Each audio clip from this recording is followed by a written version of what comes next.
Alright, what is up guys, welcome back to another video. Just taking a quick look at XRP here, and as we can see, looking like it's hit my target here for a reversal at the top of this little range here. You know, this area that we have been getting rejected at for some time. You can see in this area here, obviously getting rejected, we come back down. It's around about that 54-55 cent level, isn't it?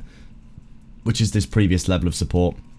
Currently flipped into resistance. We've got two resistances here and a few more resistances made more recently over the past few months. Right now getting a little bit of a rejection in that area. I did say if we did come up to this area and get a little bit of a rejection, I'd put a little bit of a short in, and that's what I've done here. Small short position right now for XRP, just basically having a little bit of a rejection at that level.